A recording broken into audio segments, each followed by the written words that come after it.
of affectionate amusement. "The show won't start for 20 minutes, at least," she said, as they went to the back door to greet their friends. They had called themselves the Tangled Web Quilters when Sylvia and Sarah had joined the Bee nearly 2 years before, but together they adopted the new name to symbolize the creation of a new group and to celebrate the beginning of their business, Elm Creek Quilts.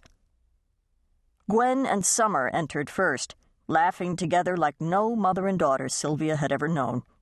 Bonnie followed close behind, carrying a large cardboard box. "I cleared out a storage room at the shop last night," Bonnie told them. "I've got scraps, leftover ribbon, and some thread that's been discontinued. I thought we could use it when classes start up again in March." Sarah thanked her, took the box, and placed it on the floor out of the way. Bonnie owned Grandma's Attic, Waterford's only quilt shop. Elm Creek Quilts ordered material and notions through her, and in return, Bonnie gave them any leftovers or irregulars that couldn't be sold. Sylvia admired Bonnie's generosity, which hadn't lessened even after the new chain fabric store on the outskirts of town opened and began steadily siphoning away her income. Diane entered just in time to overhear Bonnie's words. "You should let us root through that box first," she said, holding the door open for Agnes. "I can always use a bit of extra fabric, especially if it's free." "Did you hear that?" Gwen asked Bonnie as Judy entered, holding the hand of her 3-year-old daughter, Emily. "Better turn on the security cameras next time you let Diane help in the shop." Diane looked puzzled. "You have security cameras? I never noticed any." When the others began to chuckle, she grew indignant. "Not that I had any reason to look." Gwen's eyebrows rose. "Sounds to me like you have a guilty conscience." The hallway rang with laughter, and Sylvia's heart soared as she looked around the circle of women. She had welcomed them into her home, first as friends, and later as business colleagues. In her heart, though, she would always consider them family. Not that they could replace the family she had lost more than 50 years before. No one could do that. But they were a great comfort nonetheless.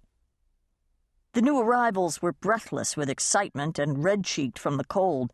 They put their coats away in the hall closet and soon were settling into the formal parlor. Sarah took a seat on the sofa beside Sylvia's chair.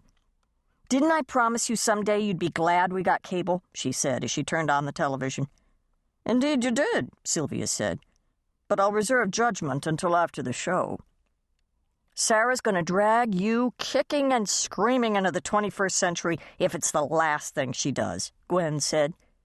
"She most certainly will not," Sylvia retorted. "I have more dignity than that. I'll move along calmly and quietly, thank you." Emily squirmed on Judy's lap. "I want to sit by Sarah." "Sarah wants to see this show," Judy told her. "Maybe later she can play." "That's okay. Emily can sit here if she likes." Sarah slid over and patted the seat beside her. "I haven't seen her in 2 days. We have lots to talk about." Emily jumped down from her mother's lap and ran across the room to Sarah, who laughed and helped her climb onto the sofa. "When are you going to have one of your own?" Diane asked. Sarah rolled her eyes. "You sound like my mother." "You can't wait forever, you know." "I realize that." Sarah shot Diane a quick frown before putting her arm around Emily. Emily giggled and smiled up at her.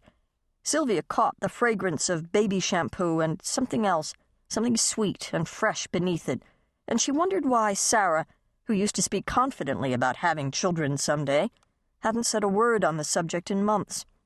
Perhaps the couple had decided against having children, or perhaps they had no choice.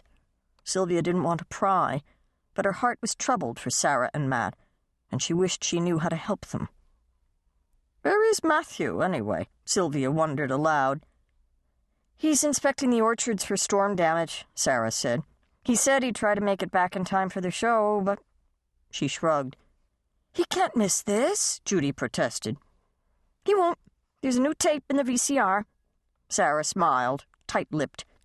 "You know how he is about those trees. Besides, he was here for the filming last fall, and that was the exciting part, right?" "Nonsense," Sylvia wanted to say, but she kept quiet. "The show's starting," Summer announced, taking the remote from Sarah. Sylvia saw their eyes meet and something passed between them. Whatever it was, it made Sarah relax, and so